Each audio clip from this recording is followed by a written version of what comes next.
Clear हो गया? तो you can ask difference between, what is the difference between tranquilliser and sedative, tranquillisers and hypnotics.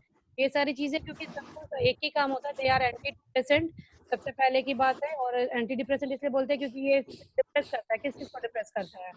ये आपको depress करता है सीएनएस को, सेंट्रल नर्वस सिस्टम जो होती है, drugs acting on central nervous system होता है। तो ये सारी चीजें जो होती है सीएनएस को ही ये डिप्रेस करेंगी।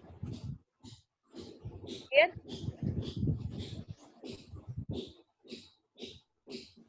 तो ट्रैंकुलाइजर जब हम लोग देते हैं, जब पेशेंट को ज़रूरत होती है ट्रैंकुलाइजर की, या कोई भी अगर मरीज़ है, उसको हम लोग ट्रैंकुलाइजर इसलिए सब्सक्राइब करते हैं क्योंकि वो क्या करता है, पता नहीं किसके यहाँ से डिस्टर्बेंस आ रही है, मुझे समझ में नहीं आ रहा है, बहुत ज़्यादा एक्सटर्नल डिस्टर्बेंस होती है। Helps to slow down brain activity and relieves over active nerves. तो रिलीफ देता है, ओवर एक्टिव जो ब्रेन के नर्व्स होते हैं उसको रिलीफ देता है। या अगर हम लोग टेंशन में किसी चीज़ों को अगर हम लोग ज़्यादा सोच रहे हैं, या किसी चीज़ को लेकर हम लोग हाइपर हो जा रहे हैं, हाइपर मतलब क्या होता है, ज़रूरत से ज़्यादा परेशान हो जाना। हाइपर मीन्स क्या होता है, लो एक्टिविटी।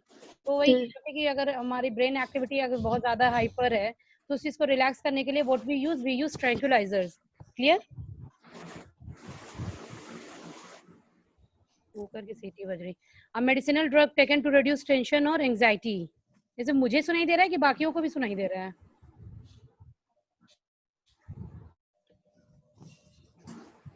यस मैम, सुनाई दे रहा है।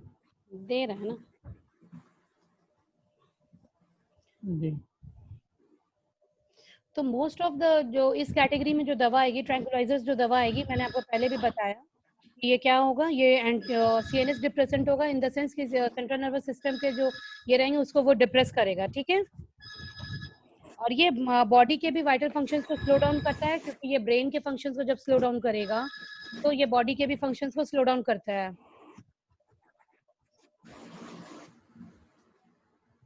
तो बॉडी का जो मेन वाइटल फंक्शंस है उसमें क्या क्या आएगा, हार्ट रेट आएगा, तो हार्ट रेट भी स्लो होगा और ब्रीदिंग भी स्लो हो जाएगी इससे। ठीक है? क्लियर है? Yes ma'am. Sedatives, what are sedatives? Clear हो गया ना? क्लियर हो गया तो बता दीजिए कि ट्रैंकुलाइजर किसको बोलते हैं। What you understand by tranquiliser? Tranquiliser CNS को डिप्रेस करने वाली जो दवा है उसको ट्रैंकुलाइजर कहेंगे। उसमें टेंशन जो और भी एंजाइटी को रिड्यूस वाइटल करता सिस्टम है वो सब नहीं है, स्लो डाउन हो जाएंगे मैम। ओके। तो ओवर एक्टिव नर्व्स जो होता है उसको क्या करता है, एक्टिव करता है या उसको सप्रेस करता है। क्लियर? सेडेटिव्स क्या होता है, सेडेटिव्स किसको बोलते हैं हम लोग? Sedative is also known as anti depressant. Sedatives जो नींद लाने वाली दवा होती है, जो सुकून लाने वाली दवा होती है, उसको हम लोग सेडेटिव्स बोलते हैं। तो ये भी वही काम करता है कि मैम मेंटल आवाज बॉडी। नहीं आ रही। हेलो? हेलो?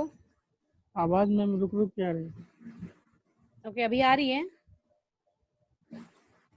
जी मैम अब आ रही। ओके। तो व्हाट डू सेडेटिव्स नो, ये भी इट इज नोन एज ये डिप्रेसेंट इसको भी बोलते हैं हम लोग। ये डिप्रेसेंट होते हैं, ये स्लो काम करते हैं both on physical and mental functions. तो बॉडी का जो मेंटल फंक्शंस भी होगा, बॉडी फंक्शंस जो होगा, दोनों में स्लो काम करेंगे। So sedative, you can, if you want to write it down, you can write it down. Sedative is a drug that reduces excitement and calms. Calms, CLMS, calms means शांत करना या खामोश करना या सुकून पैदा करना. Calms the person. It may induce drowsiness. तो drowsiness induce कर सकता है. मतलब अगर हम sedative ले रहे हैं तो वो क्या कर सकता है, drowsiness cause कर सकता है. ठीक है? तो drowsiness किसको बोलते हैं? Drowsiness स्लिप मतलब क्या होता है? इंड्यूस स्लिप करेगा मैम, स्लिप को इंड्यूस कर। वशी आना, गुनूदगी होना, वैसा टाइप का नहीं लगता। कभी कभी नींद पूरी नहीं होती तो इंसान ना जागा रहता है ना सोया रहता है, बैठ के औंगता रहता है। उस टाइप वाला जो पोजीशन आती है कि हल्की हल्की नींद भी आ रही है बट इंसान सो भी नहीं पा रहा है, तो उस कंडीशन को क्या हम लोग बोलते हैं, ड्रोजीनेस बोलते हैं। ठीक है? तो sedative is a drug that reduces excitement and calms the person, it may induce drowsiness. तो वो ड्रोजीनेस को इंड्यूस कर सकता है। और डिप्रेस सीएनएस, सीएनएस को क्या करता है, डिप्रेस करता है। ठीक है? तो ट्रैंकुलाइजर और सेडेटिव्स को हम लोग दोनों को मिला के सेडेटिव हिप्नोटिक्स बोलते हैं। ठीक है? ये उसी in respect to this comes from that way only. तो ट्रैंक्विलाइजर्स दो मेजर इसमें आप उसको कैटेगरीज में बांट सकते हैं, एक माइनर हो गया और एक मेजर हो गया।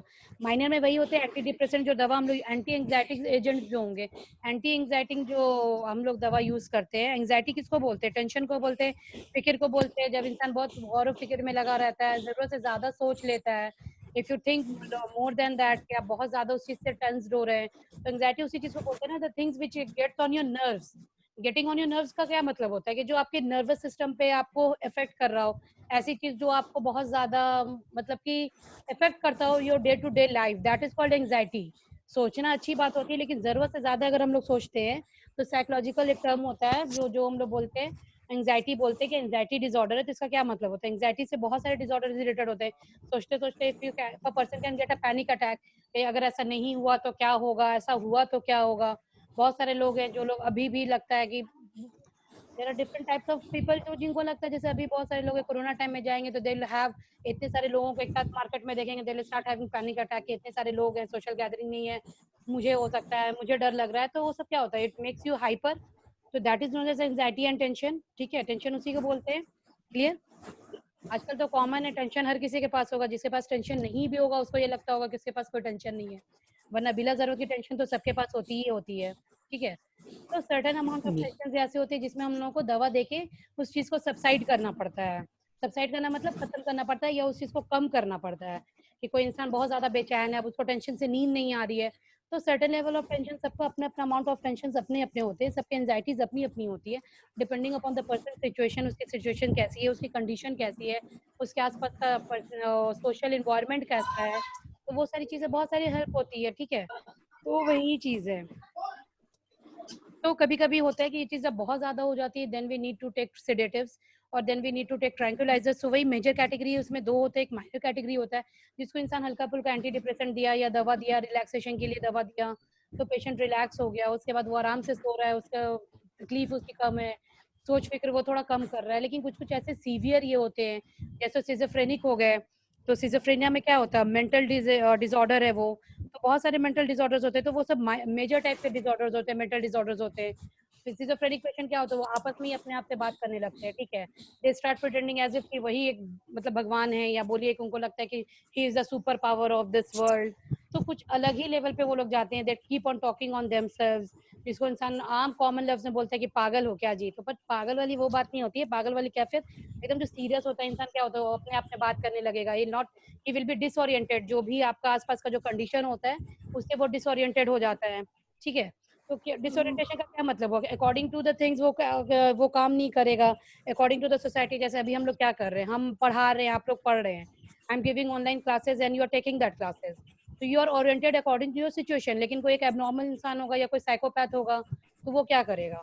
तो वो ऑब्वियसली डिसओरिएंटेड रहेगा, कुछ उल्टा पुल्टा काम करेगा, जो कि एक नॉर्मल जो सिचुएशन में जिस इंसान को is suppose to do the work, वो ऐसा काम नहीं करेगा।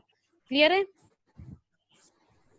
Yes ma'am. तो मेजर न्यूरोलेप्टिक जो कॉजेज होते हैं उसमें हम लोग मेजर टाइप के ट्रैंक्विलाइजर्स यूज करते हैं। माइनर में जैसे पैनिक अटैक्स आ गया या इंसोम्निया हुआ। इंसोम्निया मतलब क्या होता है? नींद का कम आना। तो वो सब में हम लोग फिर दवा देते हैं ताकि पेशेंट रिलैक्स हो सके। ठीक है, क्लियर? Yes ma'am. नॉकम हिप्नोटिक। हिप्नोटिक किसको बोलते हैं? हिप्नोटिक मतलब it comes from the Greek work hypnos. Greek work hypnos, hypnos का मतलब होता है स्लीप। तो हिप्नोटिक भी वैसी चीजें होती हैं जो दवा देने पे इंसान को इंड्यूसेस स्लीप लाइक स्ट्रक्चर। वो नेचुरल स्लीप नहीं होती, लेकिन वो इंड्यूस करता है स्लीप को। ठीक है, if a person is taking hypnotic, वो कोई ड्रग ले रहा है, हिप्नोटिक ड्रग ले रहा है, तो उससे उसको नींद आएगी। क्या कंटिन्यूसली बैंग होता है, मुझे समझ में नहीं आता। ये क्या, कौन जाके बैठा रहता है मार्केट में?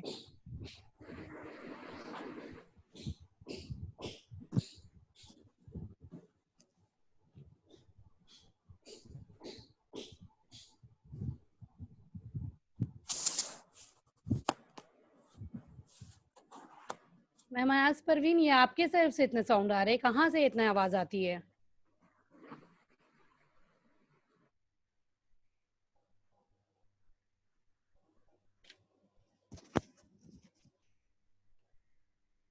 तो हिप्नोटिक्स हम लोग कॉमनली स्लीपिंग पिल्स भी बोलते हैं, क्योंकि इट यूजुअली क्या करता है, वो ब्रेन के जो फंक्शंस होते हैं अल्ट्रेशन को चेंज कर देता है। तो ब्रेन का जो फंक्शन होगा, चाहे वो उसका परसेप्शन हो, कॉग्निशन हो, या उसके बाद मूड हो, कॉन्शियसनेस हो, वो सब चीज़ या बिहेवियर हो, उसको चेंज करता है। तो परसेप्शन किसको बोलते हैं? किसी भी चीज़ को देखने का या सोचने का जो तरीका होता है, उसको परसेप्शन बोलते हैं। परसेप्शन उसी को बोलते हैं ना। अब सपोज़ दैट कि एक शैडो दिख रहा है आपको या किसी चीज़ की परछाई दिख रही, तो ज़रूरी नहीं है कि मुझे जिस चीज़ की परछाई लग रही है, वो आपको भी उसी चीज़ की परछाई लगेगी। तो उसको अपना-अपना इंडिविजुअल परसेप्शन बोलते हैं। Perception the way you perceive and the way you think to a mental mental according to your mental ability is known as perception. समझ में आ गया? परसेप्शन उसी को बोलते हैं कि आप उस चीज़ों को किस तरीके से परसीव कर रहे हैं। अकॉ ओरिजिनली वो चीज़ें वैसी नहीं है। अब जैसे मान लीजिए कि हम कोई एक स्टिक खड़ा कर देते हैं, ठीक है? अंधेरे में खड़ा है, लेकिन अगर उसकी शैडो आ रही है, तो बहुत लोगों को लगेगा कि अरे बाप रे! वहाँ पे साँप है। किसी लोगों को लगेगा कि नहीं वो एक स्टिक का शैडो है। किसी को लगेगा वो वहाँ पे रस्सी है। तो एक्चुअली में जो चीज़ है, उसको छोड़ के अगर आप कुछ और परसीव कर रहे हैं या कुछ और सोच रहे हैं या समझ रहे हैं, जो आपकी कैपेसिटी है, दैट इज़ कॉल्ड परसेप्शन। समझ में आया? हेलो? हेलो? Yes ma'am.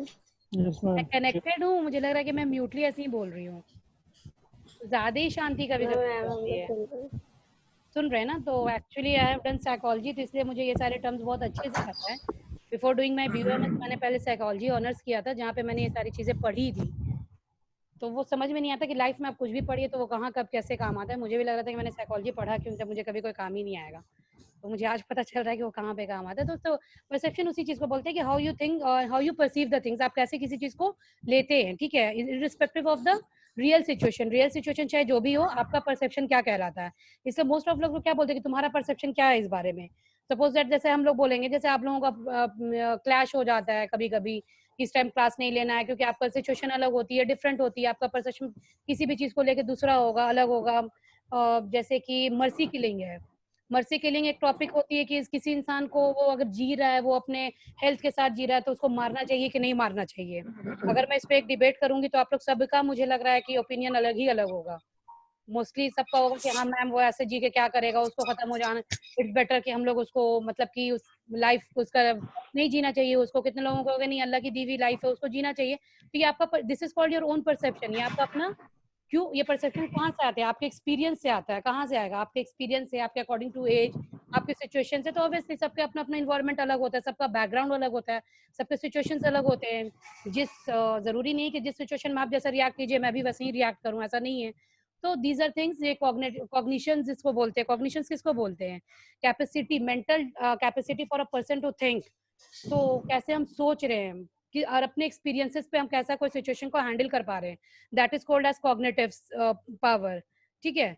तो ये क्या हिप्नोटिक जो होता है वो क्या करता है, आपके परसेप्शन को, आपके कॉग्निशन को और आपके बिहेवियर को चेंज करता है। समझ में आ गया? और ये सारी चीजें कहाँ से कनेक्ट होती हैं? हाथ पैर से तो होती नहीं है। ये सारी चीजें कहाँ से चलती हैं? ऑब्वियसली ये ब्रेन में होती हैं। तो ब्रेन को ये कंट्रोल करता है। समझ में आ गई बात?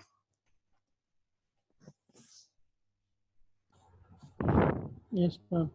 तो यस मैम। तो hypnotics are such type of sleeping pills जो आपके ब्रेन के फंक्शन एंड रिजल्ट्स को क्या करता है? अल्टर करता है। It altars your perception, mood, consciousness, cognitions and behaviour. तो आपका वो कॉग्निशन कितना है, वो आपको बिहेवियर कैसा है आपका, वो आपका चेंज करता है। ठीक है? जैसे कि क्योंकि आदमी बोलता है कि हाँ दवा खाने के बाद देखो इसमें सुधार दिख रहा है या चेंजेस दिख रहा है, तो क्यों होता है? क्योंकि वो दवा का असर होता है इस वजह से। और बहुत लोग होते हैं कि आप साइकेट्रिस्ट के पास जाइएगा, बोलिएगा कि सर मैं दवा खा रही हूँ उसके बाद भी फायदा नहीं हो रहा, तो फायदा कैसे पता चलता है?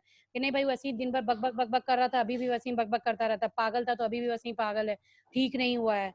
तो ये चीजें तो फिर ठीक कैसे होता है? जब उसका बिहेवियर चेंज होता है तभी तो पता चलता है ना। तो बिहेवियर चेंज कब होता है? जब उसको हम हिप्नोटिक ड्रग्स चलाते हैं, तो ऑब्वियसली वो ब्रेन के क्या बिहेवियर को जाके चेंज कर देता है। एंड इसका प्राइमरी फंक्शन यही है, टू इंड्यूस स्लीप। स्लीप को ये इंड्यूस करता है। ठीक है? तो इंसोम्निया हो गया, तो इसमें भी हम लोग इंसोम्निया के और इसमें स्लीप में इसमें हम लोग करते हैं। तो before telling about the sedatives की कितने तरह के सिडेटिव्स होते हैं, कितने तरह के हिप्नोटिक्स होते हैं, you need to know about the sleep first. ठीक है?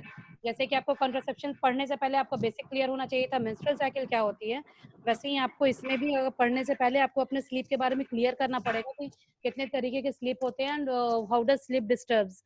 ठीक है? कितने तरह का स्लीप होता है ये पता है?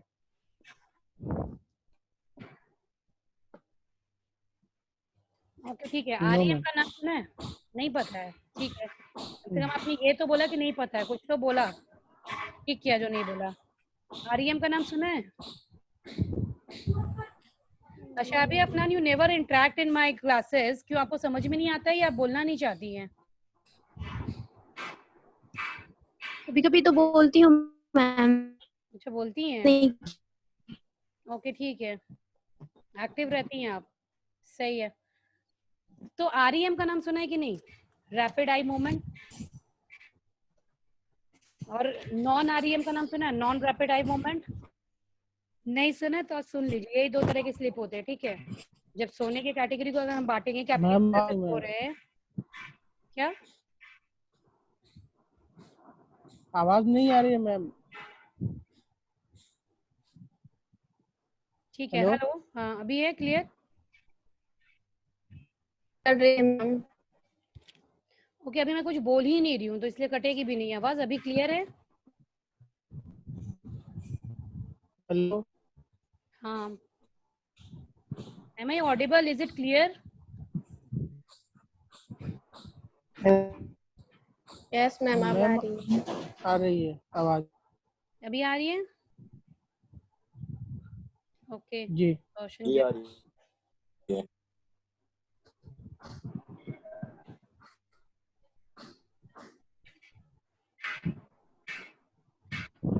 So now I was telling about you REM and NREM. REM का नाम अगर आप लोगों ने सुना, ये रैपिड आई मूवमेंट होता है, और NREM होता है नॉन रैपिड आई मूवमेंट। तो यही दो तरह की स्लीप होती है जो पूरे रात हम लोग जब सोते हैं तो इसी दो के दरमियान हम लोग वी कीप ऑन शिफ्टिंग।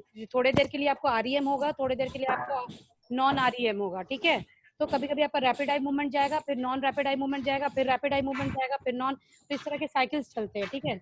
तो these are types of cycles जो चलते हैं, उसके बाद ही आपकी स्लीप ये होती है, कंट्रीब्यूशन आता है।